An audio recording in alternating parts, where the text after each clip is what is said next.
So you were running for council in a year where Cleveland was also the home of one of its most interesting mayoral campaigns in the city's history. And were you neutral in that race, I assume? Did you totally get neutral. involved in Yeah. It was Ralph Perk was in the race, the incumbent mayor, Dennis Kucinich, and Ed Feehan. So Kucinich and Feehan kind of represented the new generation of leaders. They were both, 30, 31 years old. Perk, I believe at the time, had to be in his late 50s, early 60s. He was a 3-term incumbent. And I stayed clear of that race because I really had nothing to gain by getting involved in a race where emotions were running so high. Okay, on the primary election, you finished first or second? I finished first. A guy named Ron Novak, who was a teacher at Padua High School, finishes second. It was an interesting. I believe that year there were 12 or 13 councilmen that's changed over that were new faces in city council. That was back in the days of 33 members of city council. Back in the days when I always said that to get elected, all you need to do is be known in one church and popular at 2 bars.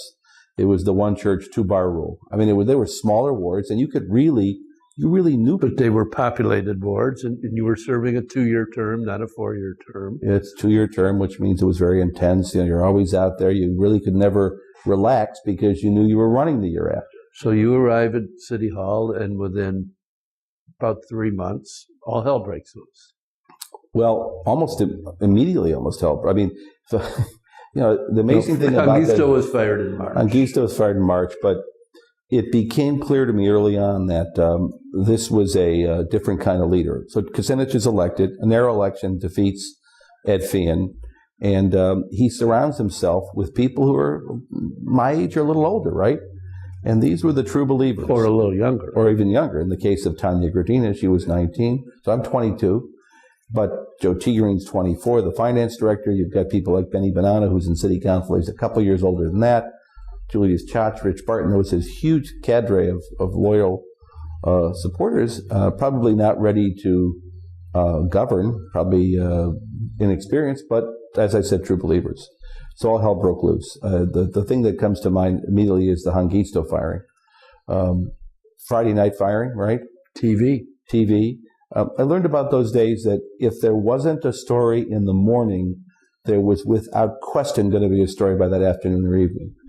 It's almost as if they had this need to create controversy, that you think that somebody wiser heads might have prevailed. There really weren't any wiser heads, and say, look, let's go a week or two. We do nothing but really get our arms around the machinery of government and make it work. Easy for me to say now as a late middle-aged guy who remembers what went wrong, but it wasn't that. And in council was run by a all-powerful council president who had his own radio show that was very controversial in its own right. Articulate, smart.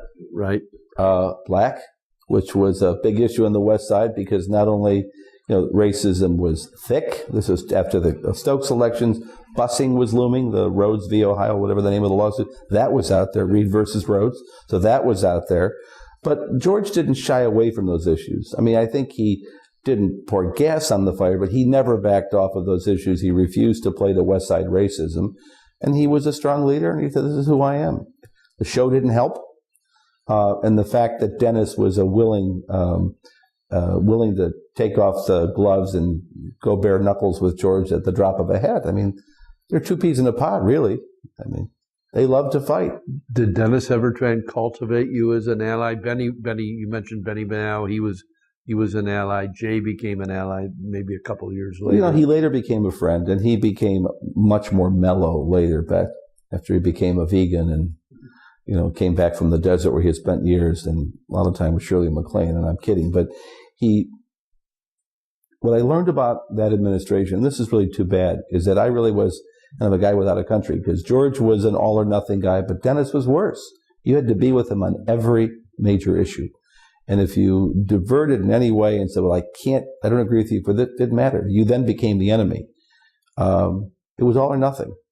Did you take the recall election was in August of '78?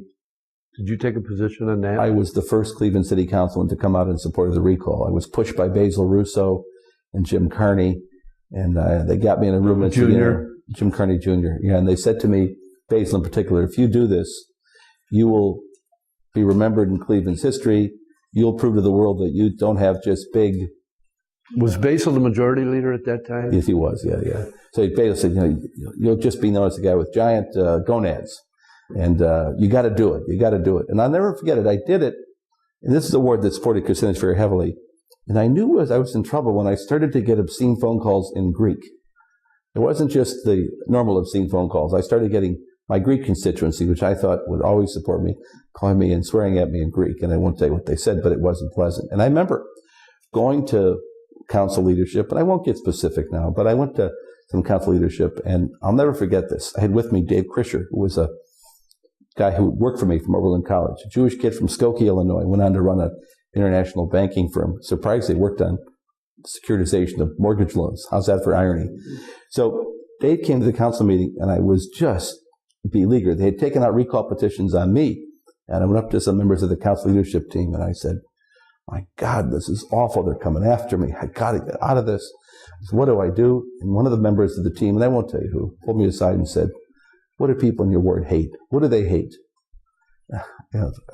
Blacks? He said, what else do they hate? I don't know, Puerto Rico? What do you mean, who else do they hate?